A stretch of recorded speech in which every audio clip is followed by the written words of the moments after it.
Hi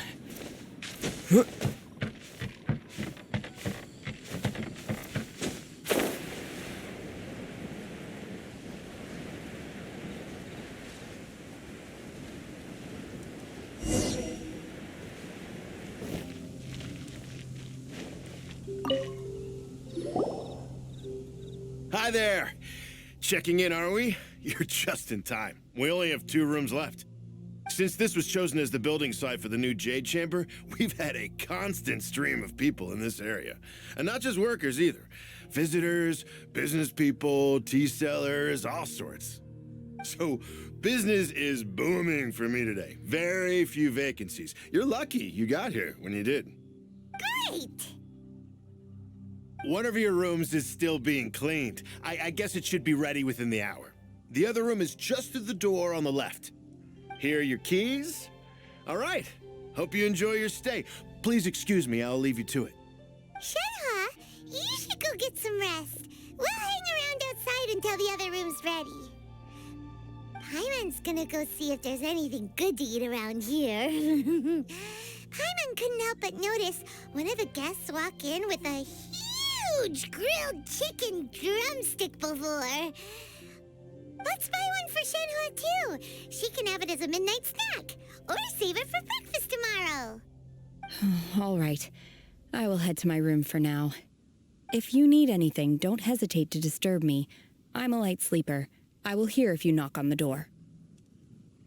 See you tomorrow.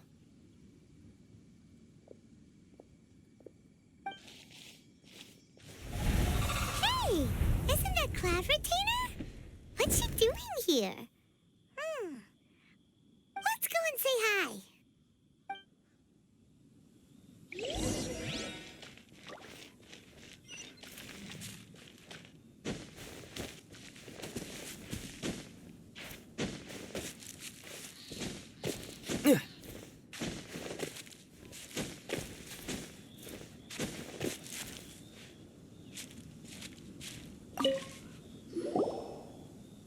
One trusts you have met Shenhe. So, are you getting along quite well? So far, so good. Yeah. So, you know Shenhe too, Cloud Retainer? Naturally. Save for Ganyu, who spends the majority of her time in Liyue Harbor. All the Adepti living today are acquainted with Shenhe to some degree. Cool. So, what's her Adeptus name anyway? Calling her Shenhe feels kind of friendly, but also kind of disrespectful. So Paimon's thinking maybe it'd be better if we called her by her Adeptus name instead. Her Adeptus name? Why, pray tell, would Shenhe have an Adeptus name? Don't all Adepti have a special title they go by? On this latter point, you are correct. However, Shenhe is human. Oh, right. Wait, what? What? You knew already? So is Paimon the only one who didn't know? Do you mean to say that she presents differently from ordinary human beings? Well, to start with, her problem-solving methods are extremely direct. Ah, yes. She was like this all those years ago when one first met her. In this respect, she has not changed. One first found Shenhe by chance in a cave. One was passing by and sensed the presence of a god's remains. Being of an ever-vigilant disposition, one entered immediately to inspect the scene. Inside was Shenhe, then aged around 6 years old. In her hand, she held a dagger with which she was confronting a monster that was the god's remains incarnate. That sounds so dangerous. When one arrived, she had already been locked in confrontation with this monster for several days. Most mortal children are fragile, both physically and mentally, and are highly reliant on their parents for survival, but not so her. That she was able to endure such terrible danger was due not only to her strong willpower, but also to the bloodlust and homicidal instinct with which she was born. One dealt with the monster, yet she still refused to lower her guard. She even pointed her dagger in one's direction and remained ready to strike. Only after she was satisfied that one had no intention to cause her harm did she finally relent. She then passed out without uttering a single word. In other words, if you hadn't passed by that day, Shenhe might have... Not necessarily. Upon one's arrival, one could sense that the god's wrath was gradually receding. Even had the stalemate continued, one suspects that Shenhe may have still emerged the victor of the confrontation. That's still so dangerous, though. Why was a tiny little kid battling against the wrath of a god in the first place? Alas, the mortal world is rife with suffering of every kind, and she had experienced her fair share of this, even at a tender age. Seeing that she was homeless, one decided to adopt her. Indeed, it is one to whom she refers. Shenhe has an extraordinary constitution, making her well adapted to practicing the Adepti arts. All the Adepti cherished her talents, and so we were willing to train her. However, her homicidal urges did not subside with age. Rather, they grew stronger day by day. Mooncarver once performed a divination for her. He declared that her fate is to bear the curse of calamity. Consumed by malevolent energy, she is prone to bring harm to those around her. Such is the magnitude of the danger this poses, that her soul must be bound with red ropes to keep her homicidal instinct at bay. The red ropes have indeed served to keep her calmer and more content, but they also seem to have rendered her somewhat inexpressive. Perhaps the red ropes are so powerful that they have suppressed some of her other emotions as well.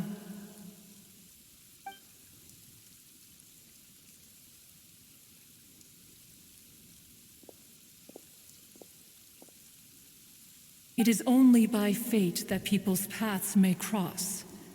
Now that Shenhe's path has crossed with yours, please be sure to treasure the gift that fate has given you, and take good care of her. Oh, now Paimon gets it. You came out here to check up on Shenhe because you were worried about her, didn't you? Huh. You dare draw such a facile conclusion on the nature of one's present excursion? Incorrect. The truth is that while Liyue Harbor may seem peaceful today, danger is always lurking in the shadows. Ningguang once made a bold assertion that this is to be the era of the contract between Liyue and the humans. Well, one is most curious to observe how she will respond to the coming storm. If she handles it admirably, one is willing to be a witness to her achievements. But if she does not, the Adepti shall not hesitate to seize control. Let us conclude our conversation here for today. One has occupied enough of your time, and night is approaching. Be sure to get ample rest.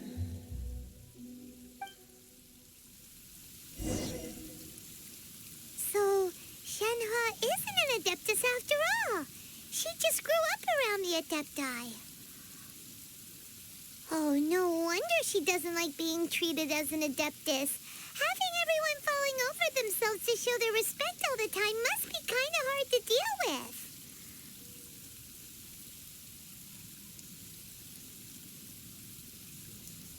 A human raised by...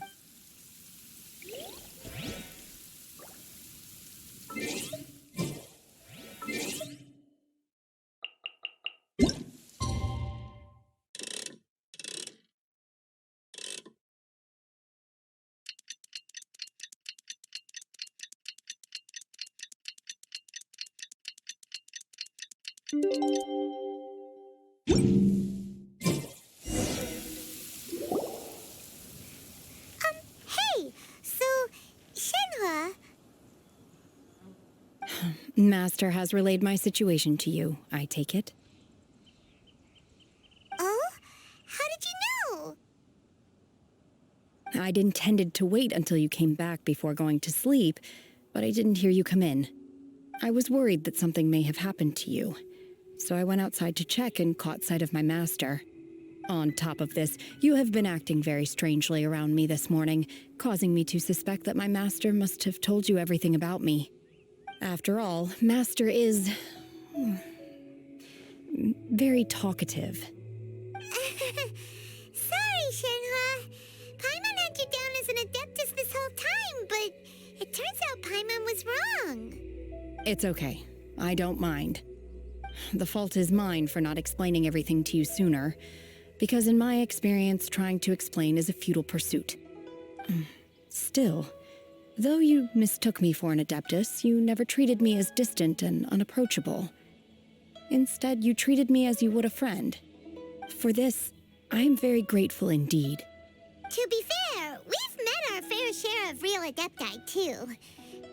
Anyway, now it's settled. From now on, you're our friend. Whether you're an adeptus or a human isn't the important thing. First and foremost, we're just plain old friends. Got it. Although I don't know quite what it entails in terms of what I have to do, I must say I like the title friend very much indeed. Great! Well, now that we're all rested up, we should start searching for the other 2 items on the list. But before we do that, let's go to the building site and ask Ningguang's little helper how the progress is going. After all, Sunset Vermilionite is so rare.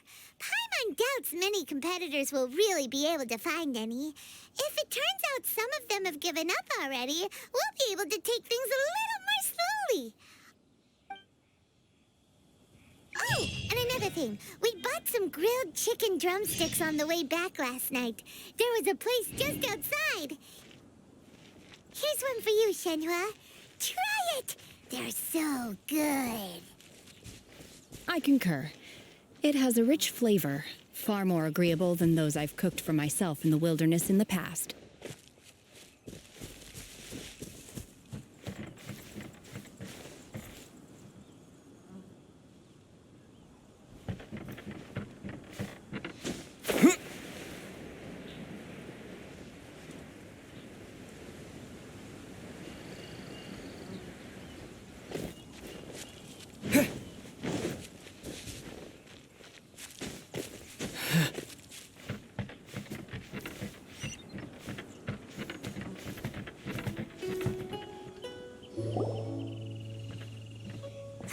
Look! The Jade Chamber is floating into the sky! But it seems to be tied down by something. That's because it's not finished. Hey, Bywin! And hey, Beto! And hey, person Paimon doesn't know? Given the enormous scale of the Jade Chamber, we split the construction work into 2 phases to make sure the structure remains balanced. Before we find some suitable plastrite, we build the Jade Chamber's keel at ground level. Once the plastrite is ready, we place it into the keel and let the partially constructed Jade Chamber rise up to the height of the surrounding mountain peaks. The remainder of the construction work is then carried out at that altitude. Once everything is ready, we release the iron tethers and allow the Jade Chamber to rise to its target altitude. Miss Bywin, we've brought some new materials to submit. One moment, I'll be right there. The construction work has only been able to progress this rapidly thanks to the plastrite provided by you. Lady Ningguang is most grateful and looks forward to seeing more of your work. Wow, can't believe you sourced the plastrite so quickly. It's the key piece of the puzzle. Looks like you beat us to the punch. Beidou, you're joining the Jade Chamber contest too? Sure am. I happened to get my hands on a chunk of sunset vermilionite on a voyage a while back, so I figured I'd bring it over. Huh. So even though it's rare, we're not the only ones who managed to get a hold of it. Oh, I've got some introductions to do. This is the renowned Miss Yun, or Yunjin, probably the most famous figure in the Liyue opera scene. Greetings. These two are Paimon and the Traveler, both good buddies of mine. And this is... sorry, not sure we've met. Shenhe. I am their... friend. Good to meet you. A friend of a friend is my friend too. Or, as I like to say, a mate of a crewmate is part of the crew. Miss Yun is also here for the contest. Turns out she needed to borrow a boat, so we came together. It's an honor to finally meet you both. I've heard much about you. Miss Shenhe, though we are only meeting for the first time, I have a feeling that we will get along very well indeed. To be honest with you all, I am in great need of this opportunity to ask Lady Ningguang a question. That's why I joined the contest. Thanks to my father's connections, I was able to acquire a specimen of the plastrite required. Fortunately, it was approved for submission, despite being a little on the diminutive side. Wow. So it looks like the three of us are competitors now. Excuse me for prying, Miss Shenhe, but are you competing as well? No, I don't have any questions for Ningguang. I just wanted to help him win. In that case, I have a proposal to make. Lady Ningguang said that the first 3 contestants to procure all 3 materials will be awarded the chance to ask a question. Well, there are 3 teams here. We can split the prize between us. Instead of competing against each other, we could work together to secure the top 3 places between us. What do you think? Sounds great, but how does it change things exactly? I think I see where you're going with this, Miss Yun. The plastrite was the most difficult item to source by a long shot. Luckily, all 3 of us managed to get our hands on it. The 2 remaining items aren't quite so rare, so as long as one of us finds a way to source it, the other 2 can hop on the bandwagon. How'd I do? Is that what you had in mind? Precisely. Huh. Interesting approach. Okay then. All right, I'll go first. I have some leads on these wonder cores. From what I've heard, the core itself is really not that difficult to make. The hard part is getting hold of the ore used as raw materials. I'm gonna head back to the ship and ask Suling if he's heard of them. You guys... We will head into town and seek advice from Master Zhang of Hanfeng's Ironmongers. Thoughts? Wonderful. We'll split into teams then, and whoever makes progress first brings all of us a step closer to victory. I'm gonna take off. See you later. Okay, let's go! By the way, what question are you gonna ask Ningguang Yunjin? I'm looking for a venue to host the performance of our new opera. Lady Ningguang has excellent judgment, so I would like to hear her opinion. Ooh, what's the opera called? Paimon wants to go see it. The opera is a labor of love by my father. He wrote it based on a popular urban legend about an evil spirit and an adeptus. It's called The Divine Damsel of Devastation.